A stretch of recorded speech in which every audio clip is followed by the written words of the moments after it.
ማውራት ነበር የመጣ ነው።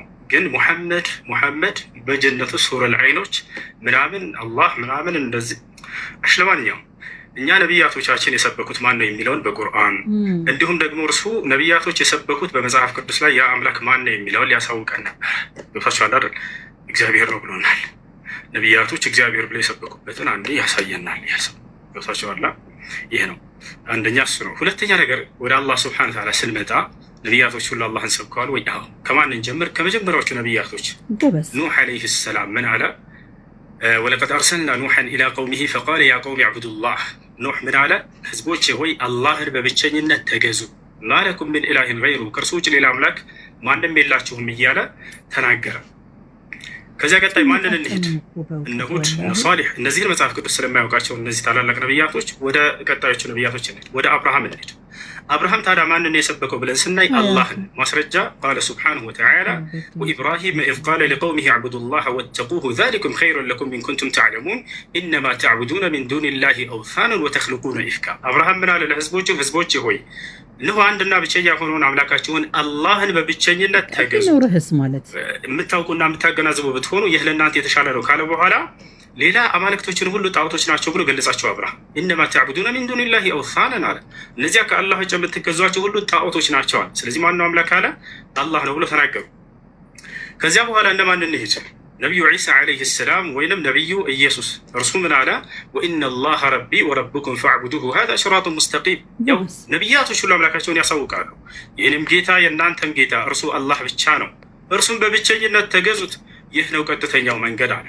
ከእርሱ በፊት ኢልያስ የተባለው ታላቅ ነቢይ ማንን ሰበከ ከተባለ አምላኩን አላህን፣ ስሙን አሳውቃል፣ አላህ ነው እያሉ قال إلياس عليه السلام قال الله سبحانه وتعالى حاكيا عن إلياس عليه السلام في سورة الصفات وإن إلياس لمن المرسلين إذ قال لقومه ألا تتقون أتدعون بعلا وتذرون أحسن الخالقين الله ربكم. إلياس كنبياتش مكاكل لو قال بهذا من الله نوجيتاتشه ورب آبائكم الأولين يقدموت يا أباتوቻችሁም አምላክ እርሱ አላህ ነው እያለ አስተማረው ማለት ነው። ይህ ነው እንግዲህ ነቢያቶች አምላክ አላህ ስብሐነሁ ወተዓላ እንድናመልክ እንዲሁም እርሱ አሳውቀውናል። ይህ ሰውዬ ግን እግዚአብሔር ብሎናል። ነቢያቶች እግዚአብሔር ብለው ያስተማሩበት ቦታ እንደው ካለ ከመጽሐፉ ላይ ያሳየናል። ልክ እኔ ከመጽሐፌ ላይ አላህ ብለው እንዳስተማሩ በመጽሐፉ ላይ እግዚአብሔር ብለው ያስተማሩበትን እነዚህ ነቢያቶች ያሳየናል ማለት ነው። ቦታቸዋላ ይህ ነው። ሌላኛው ነገር ካነሳው መካከል ስለ መጀመሪያ ላይ ገና ሲገባ ጊዜ ምን ብለዋል? እዚህ ጋር ነበረ የሙሐመድ ጌታ ሰይጣን ነው ማለት ነው ብሏል። የሆነን ሀሳብ አንስቶ ያም ምንድን ላይ ነው የሚገኘው? ነቢያችን ሰለላሁ ዐለይሂ ወሰለም መጀመሪያ አስተምሮታቸውን ሊጀምሩ አካባቢ ላይ ሰይጣንህ ትቶሃል ብለው በተናገሩ ጊዜ መካ ከሃዲያኖች ያንን አስመልክቶ የእሱ የራሱን ሀሳብ ምን አለ? ስለዚህ የሙሐመድ ጌታ ሰይጣን ነው ማለት ነው አለ። አሁን እኔ የምጠይቅህ ያንን የተነገረውን ሐዲስ ታወጣና እርሱ ላይ ሙሐመድ ሰይጣን ነው የተባለበትን ቃል ታሳየናለህ ወይንም ችግር የለውም እዛውም ላይ አይኖር ከሌለ ከሊቃውንቶች መካከል አንድ ሊቅ ይሄ ሐዲስ የሚያስረዳው ስለዚህ የሙሐመድ ጌታ ሰይጣን ነው ማለት ነው ያለ አንድ ታሳየናለህ። ልክ አንተ እንደተናገርከው ማለት ነው። ዛሬ በቁርአንና በሐዲስ ላይ ከራስህ እየተፈለሰፈ እየፈጠርክ እንደምትናገር በደንብ አድርጎ ይጋለጣል። አያችሁ፣ ይሄን አንዲት ከሊቆች መካከል አንድ ሊቃውንት ይሄንን የሙሐመድ ጌታ ሰይጣን ነው ማለት ነው የሚል ግንዛቤ ያመጣ አንድ የለም። ይሄንን ልታመጣ እፈልጋለሁ፣ እጠብቅሃለሁ እንድታመጣ።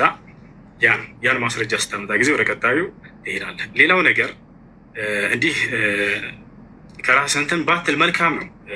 አላህ ሰይጣን ነው ምናምን የሚል ቃል ከሊቃውንቶች እንዲህ ብለዋል ብለህ ከዚህ በኋላ አስከትል ከራስህ አትናገር። ሽፎይ ያለውን ነገር ቁርአንና ሐዲስ ላይ ተናገር፣ ችግር የለውም።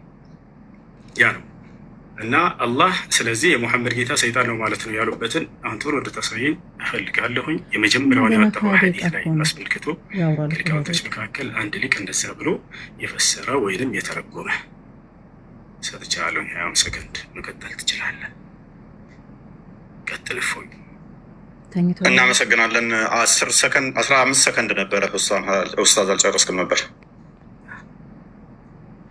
መጠቀም አልፈለግም። ትለቅ እሷ ቱ ቢ ፌር ዜሮ ኦኬ